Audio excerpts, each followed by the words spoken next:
بالله من الشيطان الرجيم. بسم الله الرحمن الرحيم.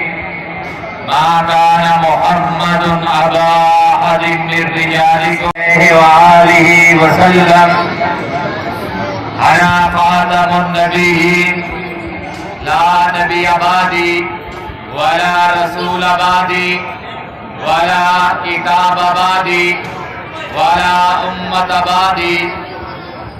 7 ستمبر کا دن جو ہے وہ اہل اسلام کے لیے، اہل پاکستان کے لیے بڑا ہی عظیم دن ہے.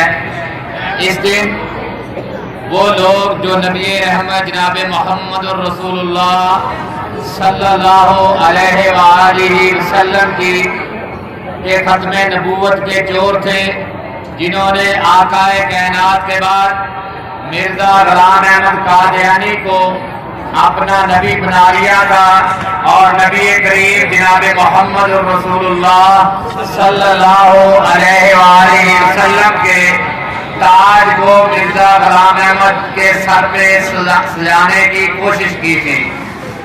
7 ستمبر وہ دن ہے کہ جس سے 7 دن پہلے 6 دن مرزا غلام احمد قادیانی کا پیروکار، ان کا خلیفہ مرزا ناصر اسمبلی کے اندر مسلمان علماء کرام ان سے سوال کرتے کہ تیری کتاب میں لکھا ہے کہ مرزا غلام احمد قادیانی کہتا ہے میں نبی ہوں، میں رسول ہوں، مجھ پر فرشتے نازل ہوتے ہیں. وہ آگے سے تصدیق کرتا ہے، اور پوری نیشنل اسمبلی اس بات کو سماعت کر رہی تھی کہ جو بھی کتاب کا حوالہ پیش کیا جاتا مرزے کی کتاب کا، وہ کہتا ہاں اسی طرح ہے. کہ 6 دن تک یہ بحث ہوتی رہی. ایک دن لاہوری مرزائیوں سے سوالات ہوئے، پھر اسمبلی جو ہے اس متفقہ فیصلے پر پہنچی کہ قادیانی جو ہے، متفقہ فیصلہ ہے کہ قادیانی کافر ہے. قادیانی کافر ہے کیونکہ جو نبی کریم صلی اللہ علیہ وآلہ وسلم کی کو ختم نبوت آخری نبی نہیں مانتا، وہ کافر ہے، دجال ہے، مرتد ہے. سیدنا صدیق اکبر رضی اللہ تعالیٰ عنہ کی دور خلافت میں مسلمہ کذاب نے نبوت کا دعویٰ کیا. سیدنا صدیق اکبر نے صحابہ کو حکم دیا، اور اس جنگ کے اندر مسلمہ کذاب کے ساتھ جو جنگ ہوئی اس میں 1200 صحابہ اکرام، جن میں اکثر قرہ کرام تھے، وہ شہید ہوئے.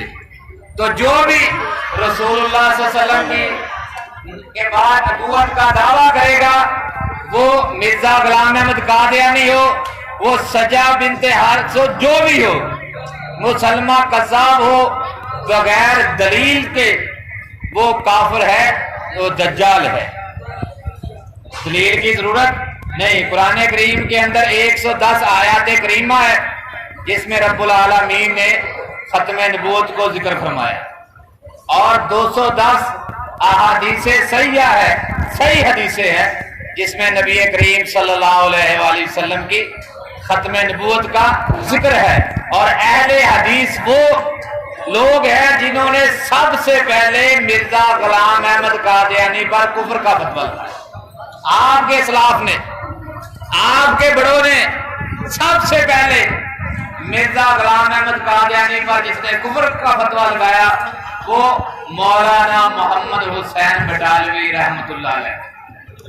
اور سب سے پہلے جس نے مبالغے کا چیلنج دیا وہ مولانا ثناء اللہ امرسری رحمۃ اللہ علیہ تھے. انہوں نے کہا کہ مرزا نے کہا جو ہم دونوں میں سے جو جھوٹا ہوگا وہ پہلے ہی مر جائے گا اور سچا زندہ رہے گا. مولانا ثناء اللہ امرسری رحمۃ اللہ علیہ زندہ رہے، اور مرزا غلام احمد قادیانی 1908 میں، کب 1908 میں لیٹرین کے اندر باصلے جہنم ہوا. اور آپ کے اسلاف مولانا ثناء اللہ امرسری رحمۃ اللہ علیہ 1948 کتنے سال زندہ رہے؟ مرزے کے مرنے کے بعد مولانا ثناء اللہ امرسری جن کی قبر کہاں ہے؟ سرگودے کے اندر. 40 سال تک زندہ رہے.